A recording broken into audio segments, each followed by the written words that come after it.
Being ഒരു senior physiotherapist എനിക്ക് ആദ്യം ചോദിക്കാനുള്ളത്, നമ്മളിലൊരു 70% ആളുകളും ഇരുന്ന് ജോലി ചെയ്യുന്നവരാണ്. ഒരു ദിവസത്തിന്റെ മെജോറിറ്റി ടൈം ഇരുന്ന് ജോലി ചെയ്യുന്നത്, 8 to 9 hours ഇരുന്ന് ജോലി ചെയ്യുന്ന ആളുകൾക്ക് അവർ ഇരുന്ന് ജോലി ചെയ്യുന്നത് കൊണ്ടുള്ള ബുദ്ധിമുട്ടുകൾ ഉണ്ടാവാതിരിക്കാൻ ഭാവിയിൽ എന്തൊക്കെ ചെയ്യാം?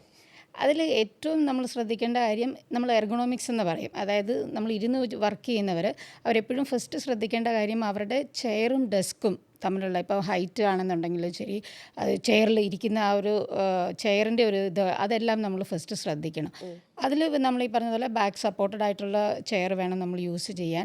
അതുപോലെ തന്നെ നമ്മൾ ഇരിക്കുമ്പോൾ നമുക്ക് ശരിക്കും പറഞ്ഞാൽ നമ്മളുടെ ലോവർ പോർഷൻ, അതായത് ഹിപ്പും നീയും തമ്മിൽ 90 ഡിഗ്രി ഇതിലുണ്ടാവണം. നമ്മൾ ഹൈറ്റ് കൂടിയ ചെയറൊക്കെ ആണെന്നുണ്ടെങ്കിൽ നമ്മൾ കാലിങ്ങനെ വെറുതെ കിടക്കുകയാണെന്നുണ്ടെന്നുണ്ടെങ്കിൽ അത് സപ്പോർട്ടഡ് അല്ല എന്നുണ്ടെന്നുണ്ടെങ്കിൽ അതൊക്കെ നമുക്ക് ഇഷ്യൂസ് ഉണ്ടാകും. അപ്പോൾ അതാണ് നമ്മൾ എർഗണോമിക്സ് നമ്മൾ ഫസ്റ്റ് ശ്രദ്ധിക്കേണ്ട ഒരു കാര്യം. പിന്നെ നമ്മുടെ പോസ്ചർ കറക്ഷൻ നമ്മൾ നോക്കണം. അത് എപ്പോഴും നമ്മൾ ഈ പറഞ്ഞതുപോലെ നമ്മൾ കുറച്ച് കറക്റ്റായിട്ട് തന്നെ നമ്മുടെ പോസ്ചർ സ്പൈൻ സ്ട്രെയിറ്റ് ആയിട്ടിരിക്കുന്നത് പോലെ, അല്ലെങ്കിൽ നമ്മുടെ ബാക്കിൽ ഒരു സപ്പോർട്ട് കൊടുക്കാൻ വേണ്ടി എക്സ്ട്രാ ഒരു കുഷൻ ഇടുക, അങ്ങനെയുള്ള ഓപ്ഷൻസ് നമുക്ക് നോക്കാവുന്നതാണ്.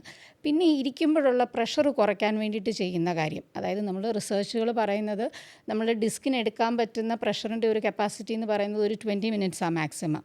സോ ആ 20 മിനിറ്റ്സ് കഴിയുമ്പോൾ ഒരു 1 മിനിറ്റിലേക്കെങ്കിലും നമ്മളൊന്ന് എഴുന്നേറ്റ് നിൽക്കുകയോ അല്ലെങ്കിൽ നമ്മൾ വർക്ക് ചെയ്യുന്ന ആ ടേബിളിന് ചുറ്റും ഒന്ന് നടന്നിട്ട് വന്നിരിക്കുകയോ ചെയ്ത് കഴിഞ്ഞാൽ അടുത്ത 20 മിനിറ്റ്സ് അല്ലെങ്കിൽ ഒരു 30 മിനിറ്റ്സിലേക്ക് പ്രഷർ എടുക്കാൻ അത് കേപ്പബിൾ ആവും. അപ്പോൾ അങ്ങനെ ഒരു രീതിയിൽ നമ്മളുടെ ആ ഒരു വർക്കിംഗ് അവേഴ്സിന് നമ്മളൊന്ന് കറക്റ്റ് ചെയ്യുന്നത് നല്ലതായിരിക്കും. ഇനി നമ്മൾ വർക്ക് ചെയ്തുകൊണ്ടിരിക്കുന്ന സമയത്ത് നമ്മൾ ഇതുപോലെ 20 മിനിറ്റ്സ് കഴിയുമ്പോൾ ചിലപ്പോൾ നമ്മൾ മറന്നുപോകും. അപ്പോൾ അങ്ങനെ വരുന്ന പേഷ്യൻസിനോട് നമ്മൾ അഡ്വൈസ് ചെയ്യുന്ന ഒരു കാര്യം, അവർ മൊബൈലിൽ അവർ ആ ഒരു അലാം സെറ്റ് ചെയ്ത് വെക്കുകയാണെന്നുണ്ടെങ്കിൽ ആ സമയം ആകുമ്പോൾ ജസ്റ്റ് ആകെ ഇത് കേൾക്കുമ്പോൾ തന്നെ ജസ്റ്റ് ഒന്ന് എഴുന്നേറ്റിട്ട് ഒന്നിരുന്നാൽ വീണ്ടും ഈ പറഞ്ഞതുപോലെ നമുക്കത് ഒരുപാട് ബുദ്ധിമുട്ടുകൾ ഒഴിവാക്കാനായിട്ട് നമുക്ക് പറ്റും.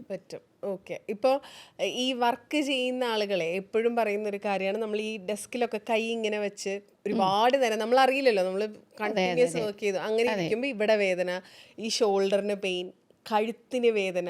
അപ്പം അങ്ങനെ വരുമ്പോൾ, അതായത് പെയിൻ ഓൾറെഡി വന്നു, അവരെണീറ്റില്ല, ഈ 20 മിനിറ്റ് സമയത്ത് എണീറ്റില്ല, എന്താ ചെയ്യാൻ പറ്റുക? ആ വേദന ഒന്ന് റിലീവ് ചെയ്യാനായിട്ട് നമ്മൾ യൂഷ്വലി ഇങ്ങനെയൊക്കെയാണല്ലോ കാണിക്കുക, അല്ലാണ്ട് എന്തൊക്കെയാണ് ചെയ്യാൻ പറ്റുക?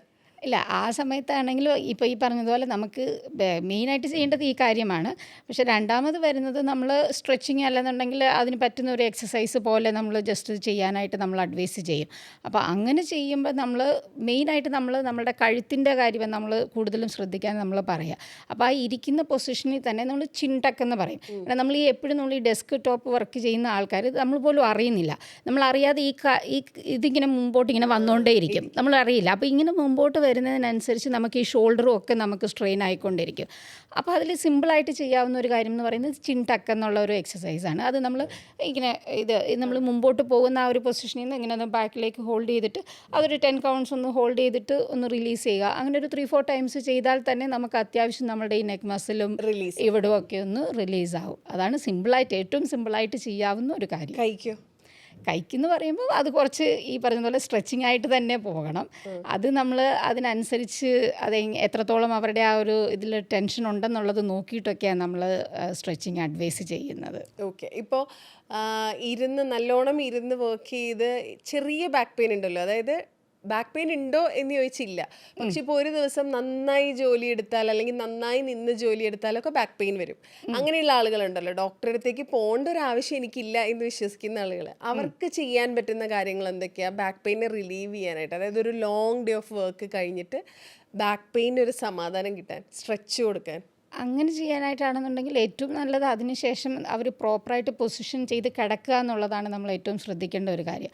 അത് നമുക്ക് ചെയ്യാൻ പറ്റുന്നത് നമ്മൾ തലയ്ക്കുള്ള പില്ലോ ഒഴിവാക്കിയിട്ട് നമ്മൾ മുട്ട് മടക്കി വെച്ചിട്ട് മുട്ടിനടിയിൽ ഒരു 2-3 പില്ലോ വെച്ചിട്ട് നമ്മളൊരു ഹാഫ് ആൻ അവർ ഒക്കെ ആണെന്നുണ്ടെങ്കിൽ കിടക്കുകയാണെന്നുണ്ടെങ്കിൽ ഈ പറഞ്ഞതുപോലെ ബാക്കിൽ വരുന്ന ആ ഒരു സ്ട്രെയിൻ അല്ലെങ്കിൽ ആ ഒരു സ്ട്രെച്ച് ഒഴിവാക്കാനായിട്ട് നമുക്ക് ആ ഒരു പൊസിഷനിങ് ഒന്ന് ഹെൽപ്ഫുള്ളായിരിക്കും.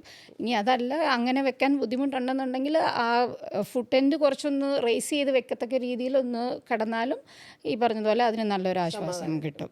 അപ്പോൾ ഈ ഇന്റർനെറ്റിലൊക്കെ ഒരുപാട് വീഡിയോസ് കാണാമല്ലോ നമുക്ക് സ്ട്രെച്ച് ചെയ്യുന്നതും ഇതൊക്കെ, അതൊക്കെ ചെയ്ത് ഓക്കെ ആവോ?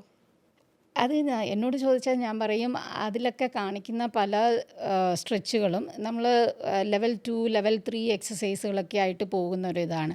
അപ്പോൾ അങ്ങനെയുള്ള ഒരു ഇതൊക്കെ എപ്പോഴും ഈ പറഞ്ഞതുപോലെ ഒരു പ്രൊഫഷണൽ അഡ്വൈസ് എടുത്തിട്ട് ചെയ്യുന്നതായിരിക്കും ബെറ്റർ. കാരണം ഇപ്പോഴും ഇപ്പം തന്നെയാണെന്നുണ്ടെങ്കിൽ പോലും നമുക്ക് വരുന്ന പേഷ്യൻസ് നമ്മളിപ്പോൾ അവരോട് ചോദിക്കും, ഇപ്പോൾ എത്ര നാളായി നടുവേദന തുടങ്ങിയിട്ടെന്ന് പറയുമ്പം അവർ പറയും എനിക്കൊരു 4-5 മാസമായി. അപ്പം നമ്മൾ ചോദിക്കും എന്തൊക്കെ ചെയ്തു എന്ന് ചോദിക്കുമ്പം ചിലപ്പോൾ ഏറ്റവും ആദ്യം പറയുന്ന ഇതായിരിക്കും, ഞാൻ യൂട്യൂബിൽ ഇന്ന എക്സസൈസുകൾ കണ്ടിട്ട് ഇതൊക്കെ ഞാൻ ചെയ്തു നോക്കി, പക്ഷെ അതൊന്നും ചെയ്തിട്ട് എനിക്ക് റിലീവ് ആകുന്നില്ല എന്ന് പറയും.